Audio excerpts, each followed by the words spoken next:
Ayan mga boss, bali nabawasan na tayo ng isa.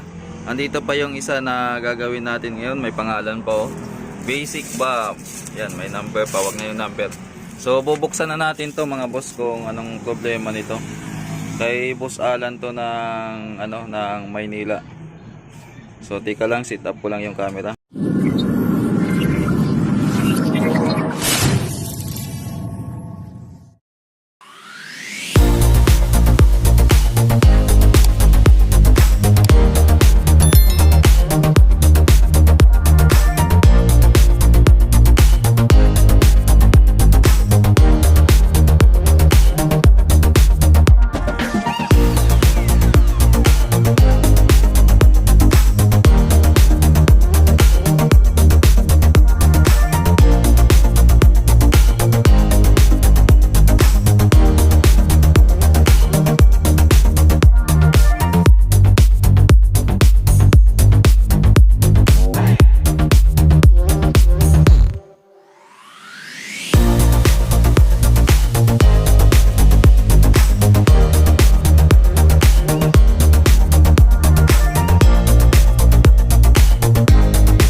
Okay mga boss, bali sinit up ko muna yung amplifier para matesting natin. Ang issue pala nito, naglulos na yung mga katulad nitong volume. Nakapatay na, may konting tunog pa.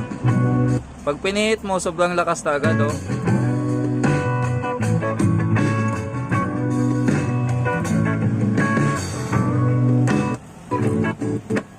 So hindi na gaano nagpa-function yung mga tone control. Lipat natin sa kabila.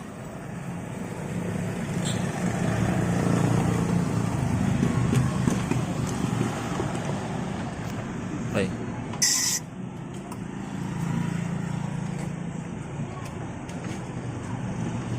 Yan, ilipat natin dyan. Volume natin. Sa kabila hindi tumutunog. Yan. Wala siyang sound sa kabila. Ay, natanggal pala. Babaan natin.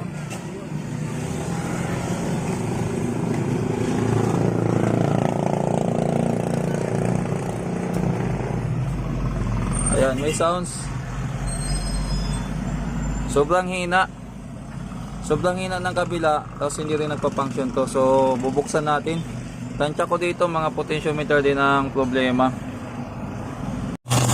So, yan pa yung pinaka Yan, pag pinukpo ko nawawala.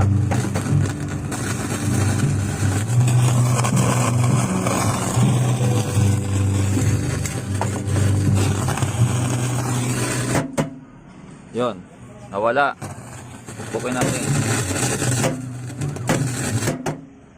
So may problema tong amplifier na to, nawawala yung sunog, yung tunog niya, tapos may kumakaluskos pa gano. Ayan, no?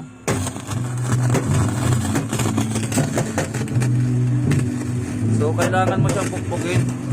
Tapos naka-off na volume yan, no? So buksan na muna natin mga boss. At ito na nga mga boss, bali nabuksan ko na. Sa tingin ko mukhang okay naman tong amplifier na to kasi legit siya. Wala siyang pamatong sa wala siyang pamatong dito na simento. So at saka kulay brown yung board niya, maganda. Maganda yung PCB.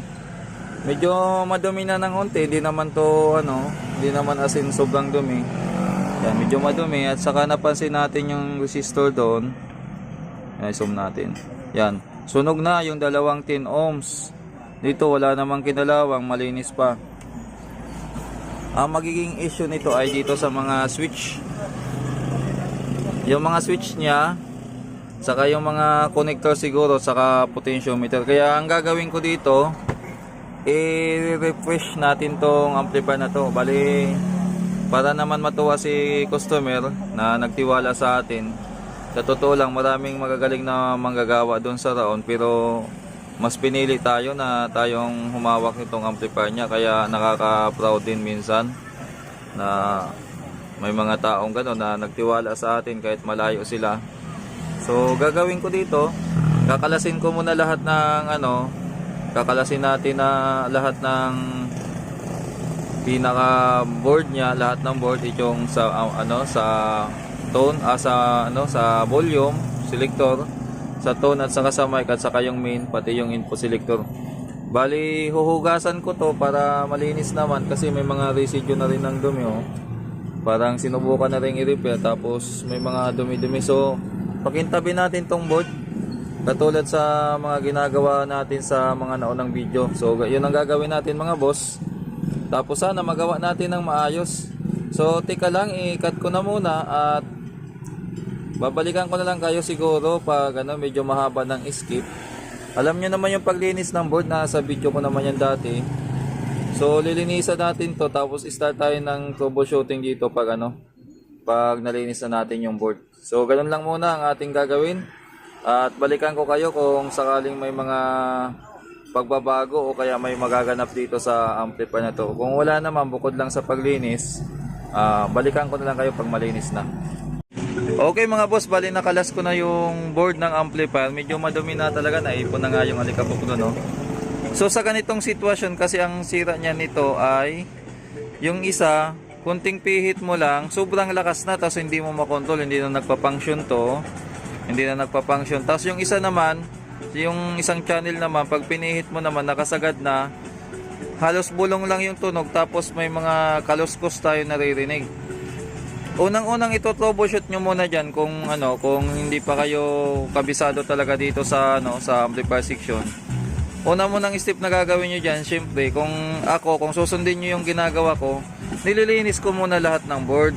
Nililinis ko at pinapatuyo ko ng maigi bago ko simulan yung troubleshooting, kasi may mga experience ako na yung kaluskos ng yung kaluskos na tunog, yung sumasabay sa tunog na kaluskos, minsan sa alikabok at saka sa dumi, nagkakaroon na ng resistance diyan yung yung mga paa nagdidikit-dikit na dahil sa alikabok, nagkakaroon ng short, nagkakaroon ng scratchy sound. So ang ginagawa ko, inuhugasan ko muna yung board, pero susunod naman, kung ayaw nyo naman hugasan, i-brush nyo lang, tapos subukan nyo kung wala kayong pamalit ng potentiometer. Halimbawa nasa probinsya kayo, alanganin yung lugar nyo, hindi agad makakabili basta-basta ng pyesa. Pwede namang linisan nyo yan, patakan nyo ng langis o thinner o alcohol yung mga potentiometer. Pero kung may pera kayo mga boss, may budget kayo, mas maganda palitan nyo na lang yung mga potentiometer. Yan ang unang gagawin nyo.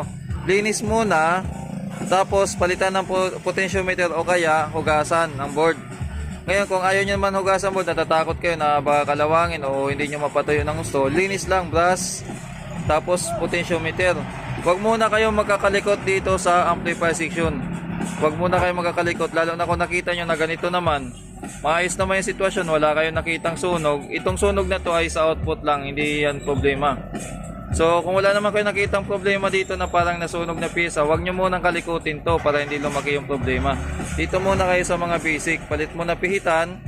Kung ayaw nyo naman linisan, bahala kayo, palit muna pihitan, tapos try nyo uli. So sa procedure ko, ang ginagawa ko dito, ito ay matik na, base sa experience ko, papalit na ako ng mga pihitan kasi hindi na nga nagpa-function. Pero bago yan, lilinisan ko muna to. Lilinisan ko to. Pagkatapos ko yung malinisan o mahugasan, saka ako maglalagay ng mga pihitan. Then, testing. Gano yung procedure ko dito mga boss pag nagre-repair ako ng amplifier. Yung naman, yung paghuhugas naman kasi hindi naman kailangan na talaga yan sa iba. Pero hanggat maaari, ginagawa ko na malinis yung amplifier na ginagawa ko. Parang tulong ko na rin sa customer yan. Para maaliwalas naman tingnan yung amplifier niya. Kahit pa paano, hindi naman natin maibalik sa bago, magmukhang bago lang yung dahil sa paglinis natin. So ang gagawin ko dito, tatanggalin ko na itong mga potentiometer. Mamaya double check natin yan. Tapos yung relay, kakalasin ko na yan kasi ang tagal matuyo niyan. Ang pagbilad dito mga boss ay 1 to 2 days na ibibilad. Kung maghapon mainit ang panahon, okay yun. Pero kung makulimlim, bibilad nyo pa ng isang araw. Sige, balikan ko kayo pag nalinis na to. Okay mga boss, habang hinantay natin matuyo yung board na hinugasan natin, tirahin muna natin tong mga pads kung sira talaga. Mag-tester tayo. Ito yung sa echo at saka sa mic volume. Pihitin muna natin, tapos naka times 1 tayo. So halos ayaw na talaga. Patay na. Pihitin natin papunta dito. Wala na talaga mga boss, sira na. Wala nang galaw. Oh. Patay na. Yung balance, ito naman yung balance. Ayan, may gitna pa siya. Oh. Gumagana pa. Pero hindi na sagad. Pwede pa to, pero papalitan na natin kasi hindi na ganong sagad yung palo niya.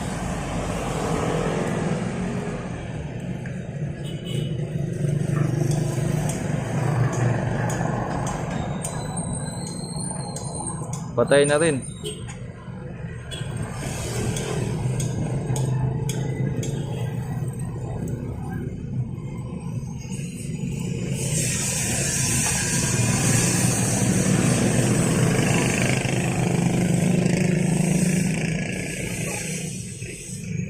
Wala, sira na talaga mga boss. Sira na talaga yung ano, wala nang pumapalo sa kanila. Yung balance lang yung ano, natista natin na pumalo pa, pero papalitan na rin natin ng bago. Antayin na lang natin matuyo yung board. Pag natuyo yun, maglalagay tayo ng pyesa, tapos testing tayo. Okay mga boss, mukhang mabilis na tuyo tong ginagawa nating amplifier kasi maganda ang panahon ngayon. Oh. Pero hapon na rin dito sa amin. Ngayon, ang gagawin natin dito, pag naglinis kayo ng amplifier at may mga scratchy, ano ba yan? May mga kumakaluskos na tunog, pwede yang sa mga potentiometer na tinister nga natin kanina ay talagang sira na. Tapos yung mga switch, titisterin din natin isa-isa yan mamaya. Titingnan natin kung may supply na rin na hindi na ganong kumukontak. Lilinisan natin yan.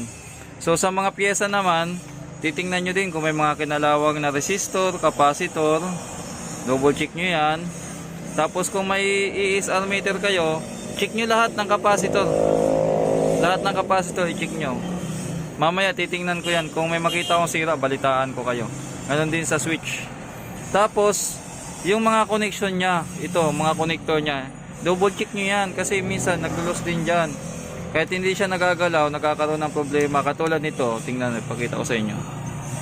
Ayan, nakita nyo yan, di ba kinalawang na. So ang gagawin natin dyan, ididirekta lang natin yung wire para mas safe. Pag halos karamihan gala na mangyari dito, ididikit na lang natin yung wire. Katulad nito, sa supply ng ano, sa supply ng tawag dito, sa supply ng tone control at saka preamp, ano ba, malabo yung camera no. Yan.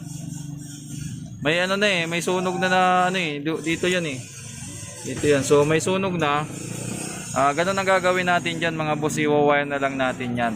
So ganun muna ang gagawin natin dito, i-double check ko muna. Tapos kung may makita akong kakaiba, balitaan ko kayo. Tulad nito, medyo mano na rin yung kulay niya. So babaguhin natin 'yan mga boss. Pati itong mga connectors. Yung switch naman, testirin natin isa-isa 'yan. Kung may makita tayong supply, lilinisan na lang natin. So ito, short muna natin. Kamay ko. Yan. Ay.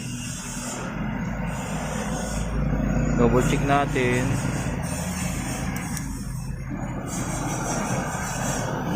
So ayan, mukhang sira na rin yung mga switch. Ipang-on natin yan, ipang-on. Ay, nakano na pala, dapat naka-off pala to. So ayan, halos hindi na nagbaser. Lilinisan natin yan. Pwede nating linisan na manual kalasin natin o kaya babada natin sa gaas at saka sa langis. Ayaw na rin oh. Yan, 24 ano yung ano niya, resistance niya. Ito buo pa. Pero maganda niyan mga boss, ang gagawin ko, tanggalin ko na lang yung mga switch. Tapos ibabad ko muna sa gas o sa langis hanggang sa gumod na siya kasi halos ayaw niya mag-function oh. Itong sa taas. Ito importante ito kasi pag hindi ito gumana ng maayos, hindi niya mararamdaman yung loudness. Ito yung switch ng loudness.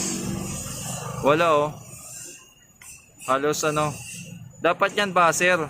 Dapat yan magbabuzzer yan. Yun natin. Yan. Nagbabuzzer pero hindi tumutuloy-tuloy. Itong isa. Yun. Wala. Ito tingnan natin. Ay dapat naka-on pala to. Yan, katulad niyan dapat nagbabaser. Yung isa hindi. So may mga problema na rin sa contacts yung mga switch niya.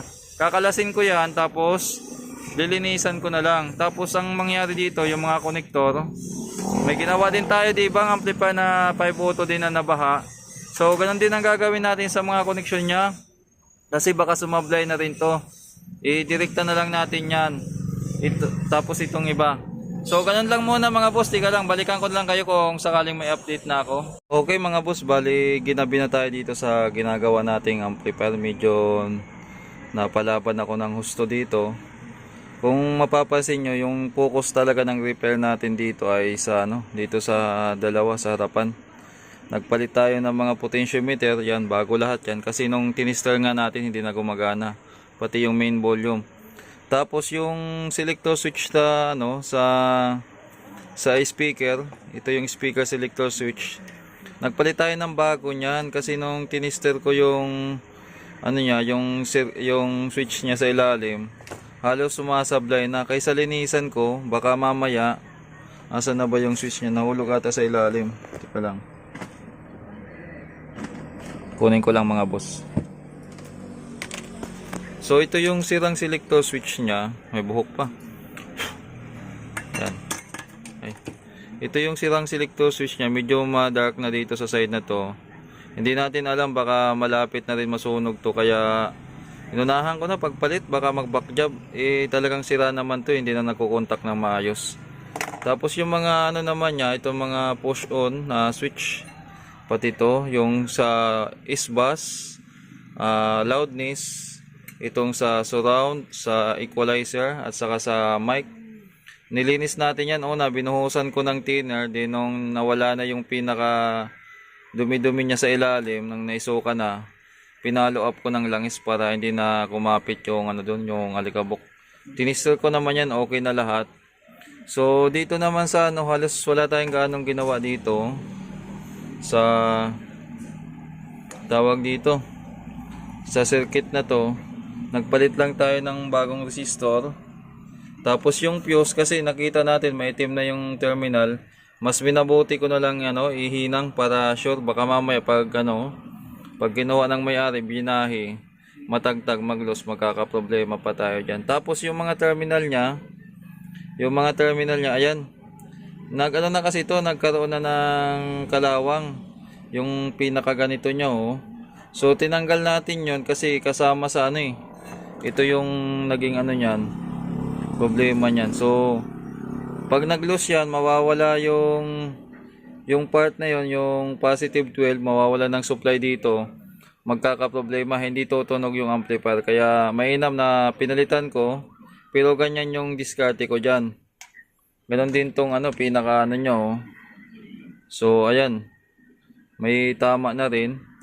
Ito pa yung iba, maitim na rin, mapapansin yung gitna, iba na yung kulay, yan o. So ganun din doon sa may input, ayan. So dito magbaliktad kayo ng puti at saka pula, okay lang, hindi problema yan. Tapos yan sa likod, ganito ang hinang yan, baka gusto nyong gawin mga boss, maka-encounter kayo. So ganyan yung solution ko dyan, oh. Hindi yan basta nakahinang lang doon sa double check ko nga to, baka mamaya dumidikit na yan. So double check ko yan mamaya. Mukhang nakakapal yung hinang ko. So yan, hindi yan basta-basta nakahinang lang yan sa paano pag hininang mo, tinanggal mo yan, so tutunaw, baka sasama, kaya ganyan, pati yung isa, oh. So ganyan yung diskarte dyan, baka gusto nyong gayahin, pwede rin yung gawin nyo yan. Yung hindi ko pa pala nahinang itong isa, yan, ihinang ko, yan. Iayos ko muna to, tapos mag-tester tayo, saglit lang mga boss. Okay mga boss, sa tingin ko patapos na tayo dito sa amplifier ni Kuya. Bali, i-share ko lang pala yung lagi kong ginagawa bago ako mag-assemble ng amplifier, na hindi ko laging naisasabay sa video. May lagi akong habit na lagi ko tong ginagawa. Pero hindi nyo to napapanood lagi sa video ko kasi madalang ko lang ipakita. Siguro hindi ko pa naipakita. So pag nagkakalas kasi ako ng ng mga sakit, itong mga connection ng amplifier, Minsan hindi ko na napapakita, 'di ba? Basta sinalpak ko na doon kasi kakabit nga lang naman. Pero bago mangyari 'yan mga boss, dino-double check ko pa yung connection niyan. So, punta tayo sa buzzer. Ganito laging ginagawa ko. Iniisa-isa ko to pag-check kung naka-connect talaga. Since may problema nga tayo sa mga sakit nito kasi may mga kinalawang na sakit. So, do-double check din natin. Tingnan natin kung tama 'yan. Usog tayo. 'Yan. Usog tayo. Sunod. So, okay. Ito naman. Kabila. Ground. Ay, pabalik tayo dito, no? Okay. So, okay na siya dito. Ngayon, dito naman. Connection naman yan hanggang dito. Sa kabila na to. Double check natin. Tika lang. So, ito naman. Yung dito naman at saka dito. Lagi ko tong ginagawa mga boss. Kaya lang minsan hindi ko na siguro napapakita sa sa mga video ko kasi simple lang naman to, pero sa mga bago, sa mga gustong mag-aral, try nating i-share. So double check natin lagi yung connection.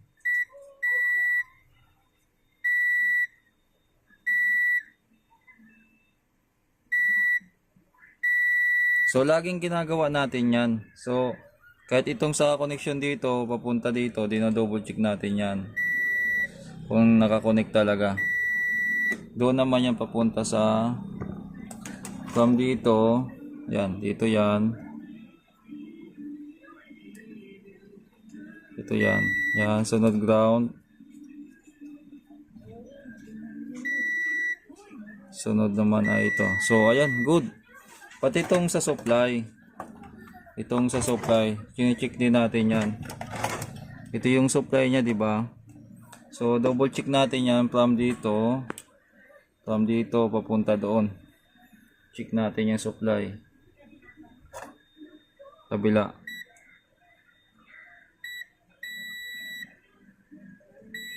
Gitna. Okay. So good na siya. Pwede na nating isalpak. So ibig sabihin lahat ng mga contacts dito sa hindi nyo makita, no, mga connection dito na double check na natin kasi nga may nangyari na ganito. Yan, mga kinalawang na yung loob. Kung hindi nyo titingnan na maigi yan, katulad nyo, no, magkakaproblema, back job o hindi nyo matumbok yung sira. So ang dami nitong problema pag sira to. Maaring yun, makalaskas yung tunog, garalgal, basag, mahina o tunog echo. Yung parang parang akala nyo naka-echo kayo. So ganun yung minsan, mapapansin nyo yan sa ilalim na yan, So yun lang mga boss. Yung dito naman sa pag-connect naman sa supply, simple titingnan nyo din. Yan, di ba may nakalagay naman positive 12. So susundan nyo lang yung linya niyan. Ayan, negative, positive 12. Ayan, So yan, positive 12 na yan, papunta din yan sa ayan, positive 12. Tama ba? Ayan, sundan natin yung linya. So ayan, tama, positive 12 to yung dulo. Ayan, positive 12. Ayan. So ayan, positive 12. So mga boss, malapit na tong matapos. Ikakasa ko na lang dun sa katawan. Tapos pag mag-testing tayo. So yun namang pagkakasa na lang doon o pagkakabit na lang doon, ikakat ko na lang. So mag-testing tayo mamaya. Wala naman tayo ditong Okay mga boss, bali patapos na to. As in natapos na talaga. Hindi ko lang na-testing to kagabi. Ngayon sarado pa tayo. Sarado talaga ako ngayong araw. Kakarating lang namin. So testing natin to. Hindi ko pa inayos yung mga wiring. Hindi pa nakatali yan. Kagabi sana pwede natin i-testing, kaya lang halos madaling araw na natin to natapos. Nasa 12 na ata. Nakakaya naman sa kapitbahay kung mambubulabog tayo. Bali ayan, sinaksa ko na yung yung pan-testing natin na sounds. Tapos naman yung speaker ay isang linya lang muna. Ito ay pang check natin dyan kung pantay ang tunog. Yung blower nga hindi pa natin naibalik, hindi ko pa nais ko dyan. So ititesting lang natin. Tiga lang, i-power on ko muna. Ayan, naglulos pa ata itong ilaw. So ayan, may ilaw na. Umanda na rin yung blower. So may loss yung ilaw. Ayusin ko na lang yan kasi mukhang naglulos yung ilaw. Para hindi tayo no. So umanda na pala. So volume na isit natin sa ano. Yan, nakasit na. A plus B, loudness. Okay, volume. Volume natin ng konti. Saka natin i-inject ngayon tong speaker. Ayan. Kabila. Siyempre, tutunog yan. Pare-pareho lang naman. So, okay na siya. Tumutunog na yung left and right nyo. Oh.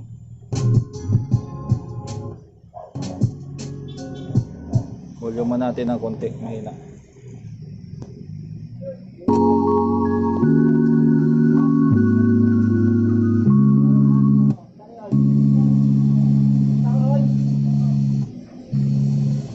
Natapos na.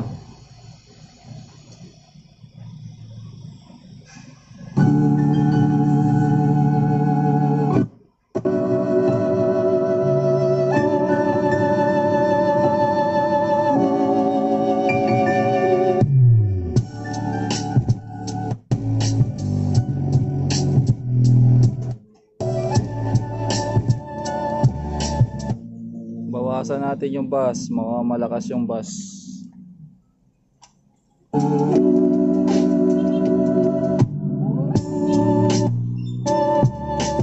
Okay, so far pantay naman ang tunog.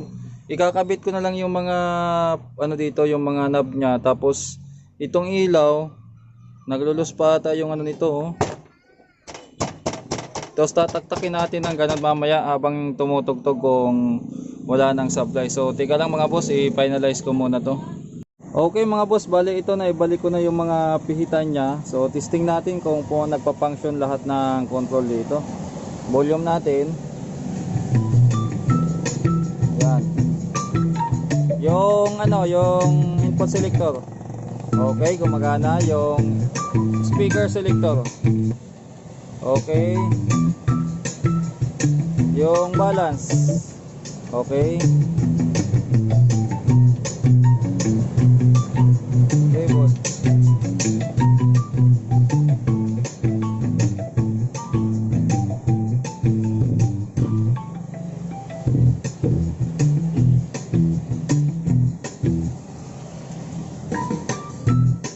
Yung mic.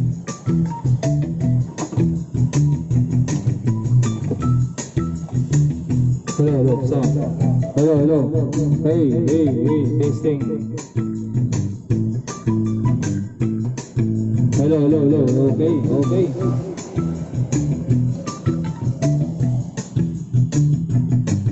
Okay, ngayon testing naman natin yung kalampag kung may loss pa.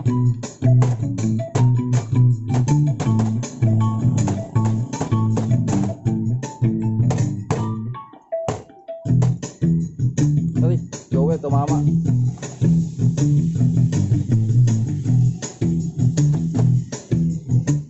So okay na siguro to mga boss. Tinagtag na natin kasi babiyahe din to ulit pabalik sa may-ari. Baka sakaling matagtag sa biyahe kaya kinalampag natin. So far wala namang nag-loss na. Uulitin ko lang yan sa kabilang channel kung wala namang pagbabago. Hindi na natin sasama sa video para hindi na humaba. At hanggang dito na lang muna yung vlog natin. Kita-kita tayo sa susunod kong video. Sa mga nanood hanggang dito sa dulo, maraming salamat at God bless po sa ating lahat.